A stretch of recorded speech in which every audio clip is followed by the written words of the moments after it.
தம்பி, அப்ப யாருக்கு தான் ஓட்டு போடுறது அப்படின்னு என்ன கேக்குறீங்க. இதுக்கான பதில நான் கடைசியில சொல்றேன். வர வியாழக்கிழமை நம்ம தமிழ்நாடோட சட்டமன்ற தேர்தல். ஒரு சில பேர் எந்த கட்சிக்கு ஓட்டு போடலான்னு பயங்கர குழப்பத்துல இருப்பீங்க. இன்னும் ஒரு சில பேர் யாருக்கு ஓட்டு போட போறோம் அப்படின்னு முடிவு எடுத்துட்டு அந்த நாளுக்காக காத்துட்டு இருப்பீங்க. இன்னும் ஒரு சில பேர் யார் அதிகமா பணம் தராங்களோ, யார் அதிகமா பரிசு பொருள் தராங்களோ அவங்களுக்கு தாயா ஓட்டு போடுவேன்னு பயங்கர முடிவோடு இருப்பீங்க. இன்னும் கொஞ்சம் பேர் வேற ரகமா இருக்காங்க. எவன் தான் ஒழுக்கமா இருக்கான், எவனுங்களுக்கு ஓட்டு போட்டாலும் என்ன பிரயோஜனம்? இன்னைக்கு ஒரு நாள் தான் எனக்கு லீவு கிடைச்சிருக்கு, நல்லா கறி மீன் சமைச்சோமா, நல்லா சாப்பிட்டோமா, தூங்கி ரெஸ்ட் எடுத்தோமா, பிடிச்ச படத்தை பார்த்தோமா அப்படின்னு தத்துவம் பேசுற ஒரு சில சோம்பேறிகளும் இருக்காங்க. யோசிச்சா நீங்க சொல்றதும் கரெக்ட்ன்ற மாதிரி தான் தோணும். எனக்கும் அப்படிதான் தோணுது. ஒரு குரூப் நானா, நாங்க 75 வருஷம் பாரம்பரியமான கட்சி, நாங்க வந்தா இந்த கலெக்ஷன், கரப்ஷன், கமிஷன் இது எதுவுமே இருக்காதுன்னு சொன்னாங்க.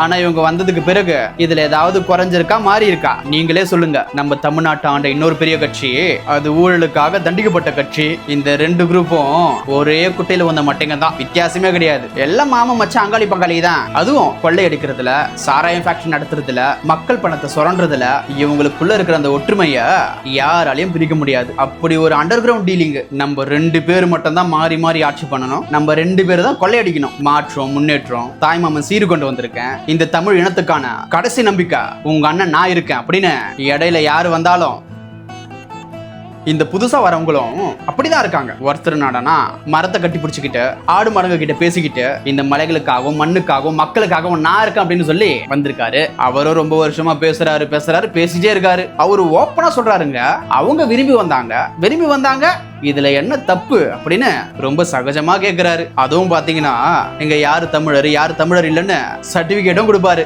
அண்ணன் பின்னாடி போன தம்பிகளும் புரிஞ்சுக்கிட்டாங்க, நம்ம அண்ணன் பேச்சுல புலி ஆனா நிஜத்துல எலி. இவங்கள ஹைலைட் லேட்டஸ்டா வந்திருக்கிற நம்ம தலைவர் அண்ணன் தான். அவர் எங்க இருந்து வந்தாரோ அதே மோட்ல இருக்காரு. எங்க போனாலும் மியூசிக் தான், காதையே புழக்கிற மாதிரி ஒரே விசில் தான். அண்ணன் சொல்றாரு, அவங்க தீய சக்தி, இவங்க ஊழல் சக்தி, நாங்க தான் தூய சக்தி. நாங்க ஆட்சிக்கு வந்தா பெண்கள் பாதுகாப்புல சமரசமே இருக்காது. மக்கள் என்ன கேக்குறாங்கன்னா, அன்னைக்கே பாதுகாப்பு கொடுக்காத நீங்க, அன்னைக்கே செய்ய வேண்டியதை செய்யாம இருக்கிற நீங்க எங்களுக்கு எப்படி பாதுகாப்பு கொடுப்பீங்க, எங்களுக்கு எப்படி நல்லது பண்ணுவீங்க? இந்த 4 குரூப் மட்டும் இல்லங்க, இவங்களை தவிர்த்து நம்ம தமிழ்நாட்டுல இன்னும் பல அரசியல் காமெடியன்ஸ் இருக்காங்க. கூட்டணின்ற பேர்ல இவங்க அங்கேயும் இங்கேயும் ஒட்டிட்டு இருக்காங்க. இதை தவிர்த்து சங்கி குரூப் ஒன்னு இருக்கு, இருக்கிறதுலே மோஸ்ட் டேஞ்சரஸ் டீம். என்ன பண்றது, காலத்தின் கட்டாயம். இந்த 4 குரூப்ல இருந்துதான் யாராவது ஒருத்தரை தேர்ந்தெடுக்க வேண்டிய சூழலுக்கு நம்ம தள்ளப்பட்டிருக்கோம். எக்ஸாம்ல சரியான விடையை தேர்ந்தெடுத்து எழுதுக அப்படின்னு ஒரு 4 ஆப்ஷன் கொடுத்திருப்பான். அதுல ஏதாவது ஒண்ணு சரியா இருக்கும். ஆனா இதுல 4மே சரி கிடையாது. அதுக்குதான் நோட்டா இருக்கேன்னு